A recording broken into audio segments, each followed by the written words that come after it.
Hola, ¿cómo están? El pastor Enrique Borja de Comunidad a la Mesa. Quiero ahora hablarles en la Biblia cómo podemos hacer una diferencia entre el Espíritu que Dios sopla sobre nosotros y por el otro lado cómo el Espíritu Santo sobre nosotros o sobre nuestro espíritu lo empuja para hacer las cosas que Dios quiere. Para entender, una persona que uno llama llena del Espíritu Santo es una persona que está en el mismo tono, usando este término musical, que no está fuera del mismo tono, no suena diferente, sino está muy afinado con lo que escucha de la voz del Espíritu Santo. Eso es lo que podemos entender en la vida de Jesús.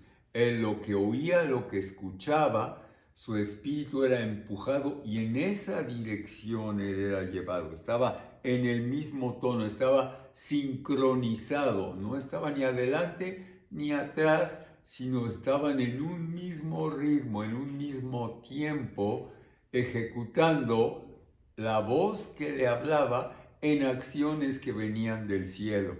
Entonces, eso es algo que el Señor quiere hacer en los seres humanos, porque uno tiene que pensar, ¿cuál es la esperanza del ser humano?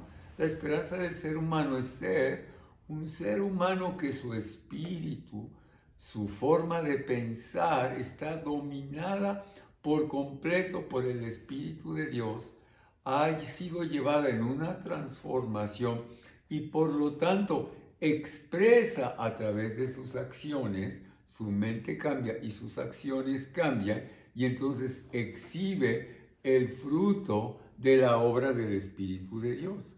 La Biblia usa la palabra espíritu, especialmente en el Antiguo Testamento, para hablar de estructura mental, para hablar de la mente o la conciencia intelectual del hombre, para hablar también del marco de referencia que el hombre tiene, del propósito. Y ahí podemos ver una escritura muy importante en el Salmo 32, donde nos dice: bienaventurado el hombre a quien Jehová no culpa de iniquidad, en cuyo espíritu no hay engaño. Aquí estamos hablando de un espíritu que ha sido renovado, cambiado, transformado, erradicado estas actitudes de engaño, que en la Nueva Traducción Viviente dice que llevan una vida de total transparencia.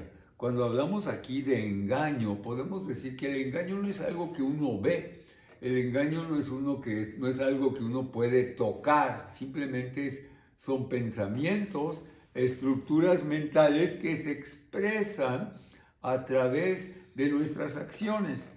También nos dice Eclesiastés capítulo 7, verso 9, dice: no te apresures en tu espíritu a enojarte, porque en el enojo reposa en el seno de los necios. Aquí estamos hablando que otra vez un espíritu que se deja, y cuando estamos hablando de eso son pensamientos, de acuerdo a la idea del Antiguo Testamento del pensamiento hebreo, donde el hombre es influenciado con pensamientos de enojo, de ira, y responde de esa forma. Entendamos también que en la vida de David, y esto es una cosa que yo quiero desafiarte, y yo me desafío a mí mismo, David está aquí hablando en el Salmo 51, después de que él ha adulterado con Betsabé, ha sido usado como canal de la bendición de Dios, y entonces él se dirige al Señor y dice el Salmo 51, 10 y 12, dice: Dios mío, crea en mí un corazón limpio, renueva en mí un espíritu de rectitud. Esta es una oración que yo te animo a hacerla. La he estado haciendo recientemente. David lo que está diciendo: Señor, la solución es que tú con tu espíritu empujes mi espíritu y lo renueves y lo hagas este espíritu maligno o este espíritu que tengo adentro de codicia, de lascivia, de inmoralidad, o como leímos ahí, de engaño, de iniquidad.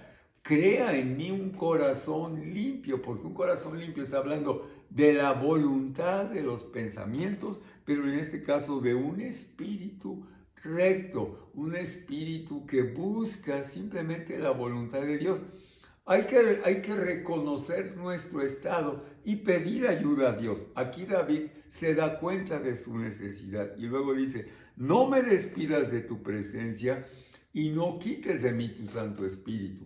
Obviamente en nosotros el Señor no lo va a quitar, pero en ese tiempo Él se había dado cuenta de cómo era usado por el Espíritu Santo y ahora dice, no lo quites, Señor, por favor, no quiero perder. Dice, devuélveme el gozo de tu salvación, dame un espíritu dispuesto a obedecerte. Yo no sé si caes en cuenta las veces como yo que desobedezco a Dios. Y yo creo que si tú, igual que yo, reconocemos esa acción de desobediencia a su palabra, le pedimos ayuda a que nos cambie, que nuestro espíritu sea influenciado por un espíritu obediente, dispuesto, recto, transformado. Y entonces viviremos una vida de gozo porque nos vamos a dar cuenta de lo que Dios está haciendo a través de nosotros y lo vamos a celebrar. Te animo a que medites sobre esta porción de Isaías 51 y permitas que Dios te transforme como Él quiere.